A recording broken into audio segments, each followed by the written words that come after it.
I do it all the time. So it's no days off, no days off, no days off. Mind on my grind. So it's no days off. What up? I've been missing, but I'm back with another episode of the No Days Off Boxing Podcast. We got a lot to talk about. I missed the card as far as making a video. If you can't tell, bro, this is empty right here. I'm moving stuff. So I don't even got the mic hooked up or anything, bro. So hopefully the sound is good, but I'm just trying to make the video where I can. But let's get into it. First, I want to go back to the Canelo card, right? And I'm gonna work my way. I'm gonna work my way up.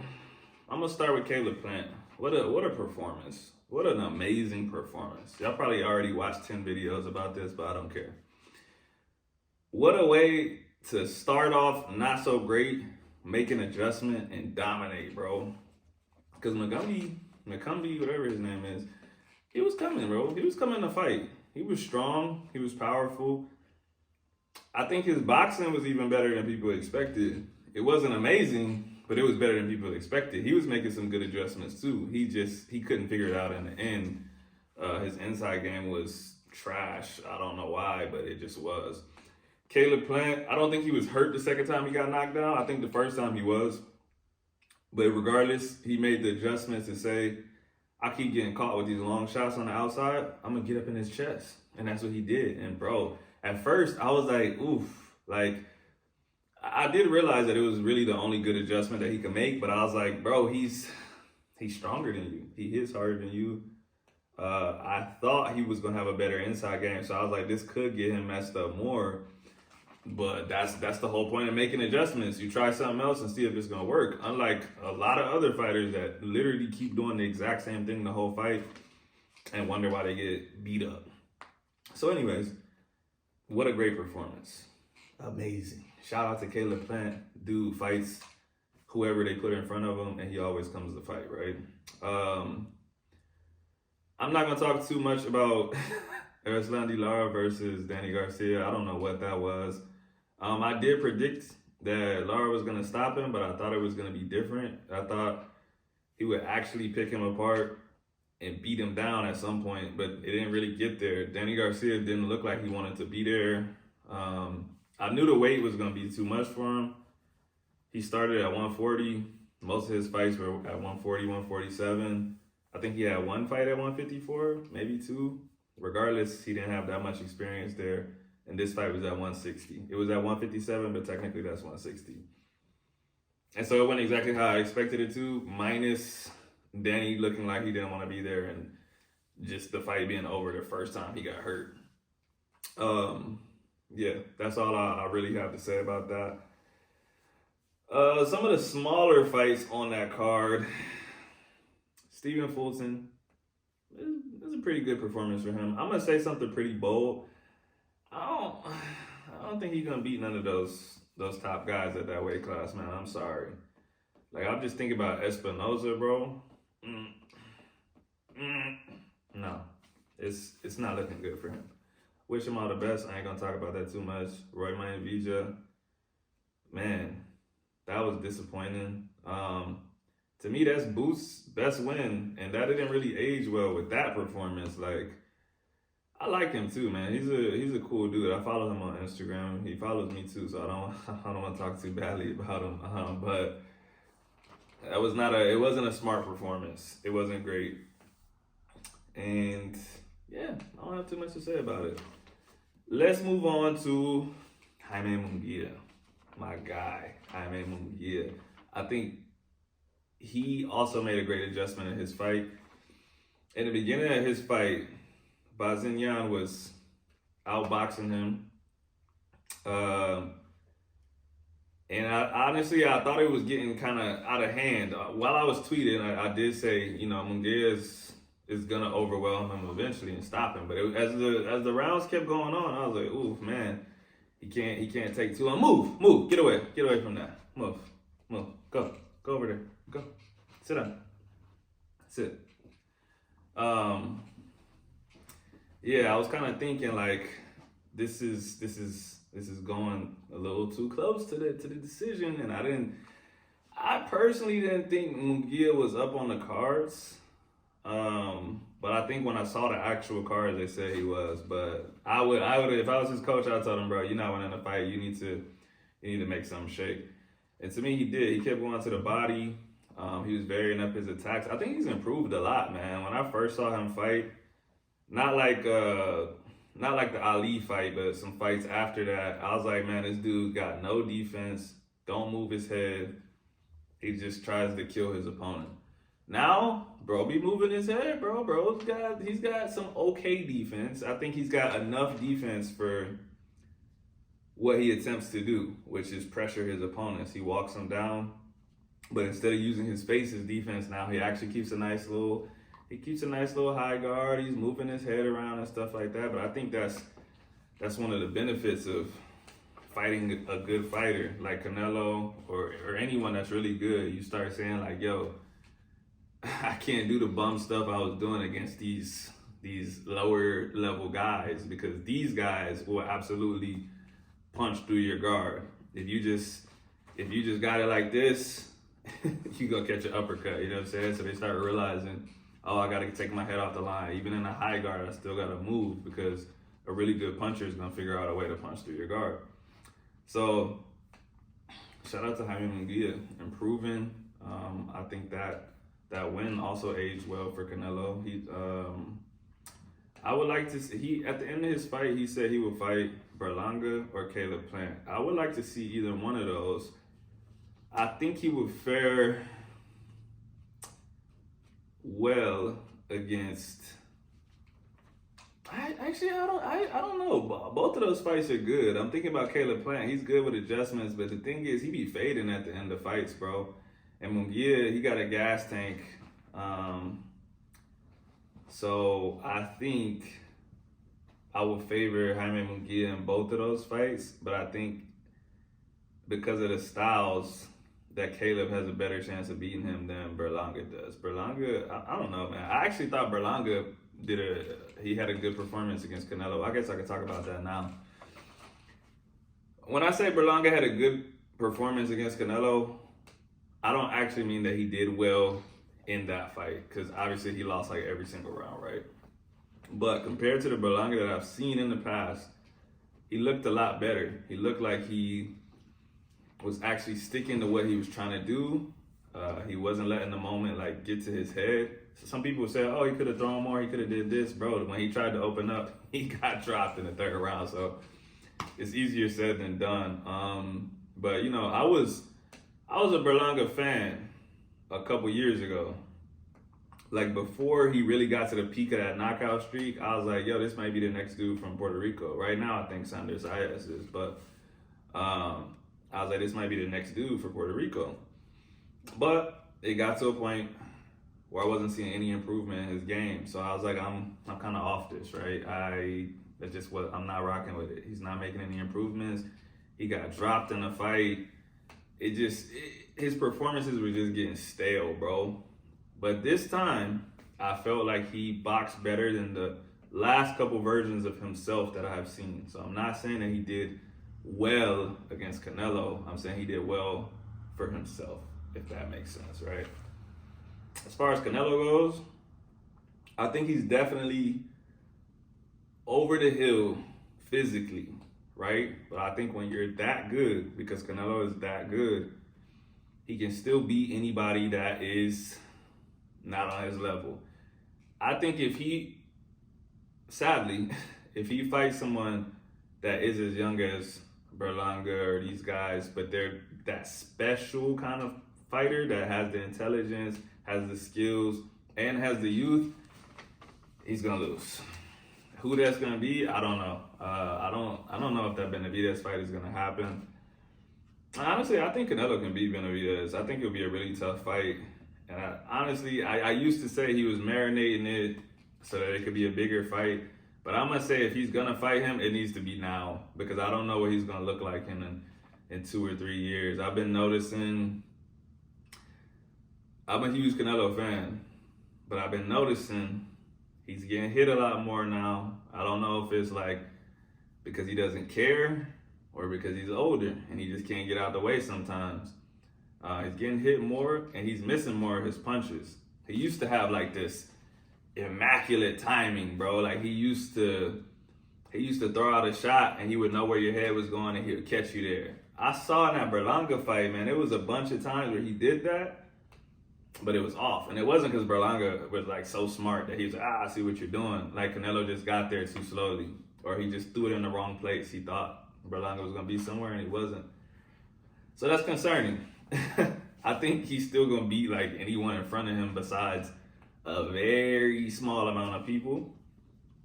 But like I said, if he's going to take that real tough fight, it needs to be like now. Like if he's gonna, I know he said he wants to rematch Bivol.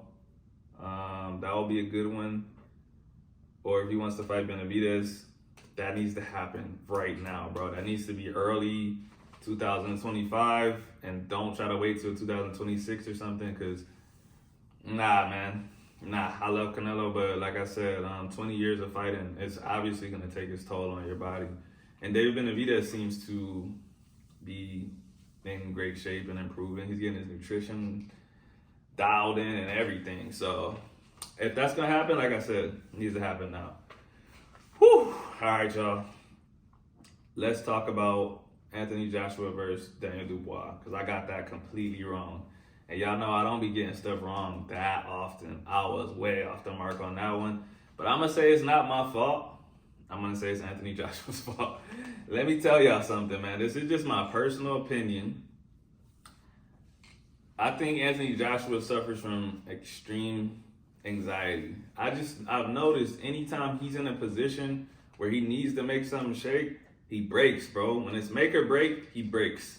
And it's not disrespectful. I'm not trying to disrespect him. It's just what I've seen. United States debut against Ruiz. He crumbled. And not because of a lack of something. It's just dumb decisions, dumb fighting. Usyk, I'm not gonna go too hard on him for that because, you know, it's Usyk and he's a generational fighter. But I didn't really like what he was doing in either of those fights. I liked the second fight better, I think. But that's what I'm gonna talk about. I think he screws himself physically with his mental. Bro, he was so stiff out there. From the first jab that landed, I was like, oh Lord, this is gonna be a bad night. I knew my stomach sank, bro, because I'm like, his head snapped back. He ain't moving. Bro, the first thing I noticed actually before the jab, he was circling left into Dubois' right hand. And I'm like, bro, all Dubois does is just chase people around the ring throwing right hands. I was like, is this the game plan? To move into his right hand? If it is, that could be a game plan. That could be something that him and his coach worked on. But I'm like, if that's the game plan, you got to have something to counter the right hand. You can't circle into his right hand with your left hand down and your chin in the air. That's like first day of sparring ever in your life type stuff. I was so confused, bro. I was like, if this is the game plan, maybe he's so nervous that he forgot that his coach was like, all right, when he shoots the right hand, you're going to do this. Because he wasn't doing nothing. Like, literally, he was not doing anything, bro. It's not like he was trying something and it wasn't working. He was just getting beat up. And so I think his anxiety paralyzes him in these big moments. And what I think truly is if they had a rematch, I do think Anthony Joshua would win. I think he's a better boxer. I think he's as powerful, if not more powerful. When he kind of got to that point in the fifth round where he was like, you know what, I'm gonna just throw.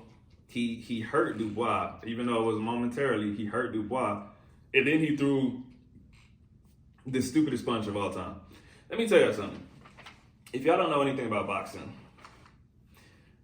there's only a few punches where I'm just like, that is stupid to throw. Just stupid. A rear uppercut from a far distance, it's just stupid to throw to me. I would like to hear your argument for why it's not stupid. But a rear uppercut from far away with your head on the line, because it ain't like he threw it off to the side. He stood straight up, threw it with his lead hand down and his chin up in the air, and he got slapped. The only other time I've seen someone do that at a high level was Buster Douglas against Evander Holyfield, and he also got slept for literally doing the exact same thing. Rear uppercut from far away, Evander Holyfield countered with the right hand, just like Daniel Dubois did to Anthony Joshua.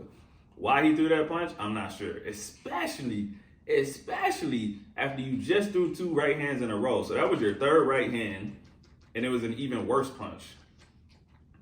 I think he got overexcited because he's like, man, I'm getting beat down, and I just hurt him. This is my moment. I'm about to end the fight, and it's gonna be blah. I don't know. That's where composure. You gotta be composed in these moments, and it's easy for me to say, sitting in this chair in a house, not being a world champion ever. But this is what I'm making my video about. So, like I said though, I think if they did a rematch, it would either look like Ruiz 2, Joshua versus Ruiz 2, where he just stays away from him and outboxes him like crazy, or I don't know, man. I feel like if he wasn't scared, he could have. I think he can throw inside with Dubois and still beat him. I just think he wasn't throwing. He wasn't using head movement. He wasn't using any real defense. Lead hand all down by his nipples, waist. I don't even know what to say about that, bro. I truly don't. Let me see what else I got on this sheet. Upcoming fights. Like I talked about earlier, I do think Sander Sayas is that guy for Puerto Rico. He's fighting this weekend, Damian Sosa. I'm not even going to make predictions on Sayas and Shushu Carrington. I expect them to win. I'm not going to really... If one of them lost, that would just be crazy. I'm not going to make predictions on those fights. Just go watch them. Alicia Baumgartner's back. That's going to be interesting. The girl she's fighting is like 40 years old with like no knockouts. I think she has like 19 knockouts and like 40 fights or something. Baumgartner's a power puncher. I expect her to get a stoppage. But this is the first time I've seen her fight since the whole little drug thing. So that's going to be interesting because if she don't get the stoppage, I'm about to be tweeting like, yeah, not so powerful without those drugs. Who else? Sandy Ryan versus Michaela Meyer.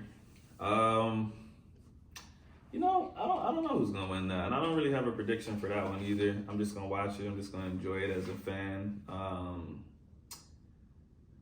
Throwback fight that y'all should go watch.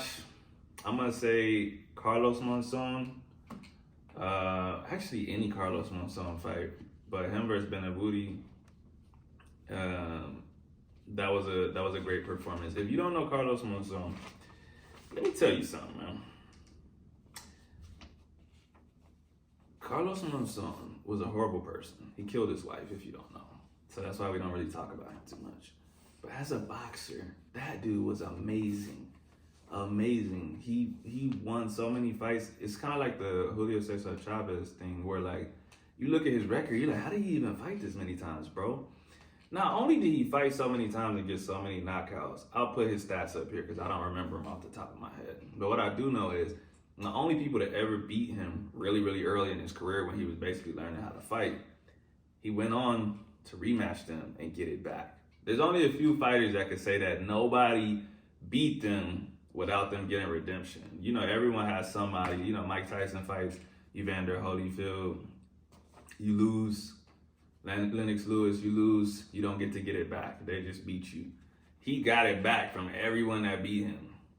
Amazing fighter, bro. And he's one of those fighters where, like, you look and you're like, how is he so good? It doesn't look good. It's not like he's got, like, some amazing speed, amazing defense. It's just like he's just fighting. He's just boxing. His jab is amazing.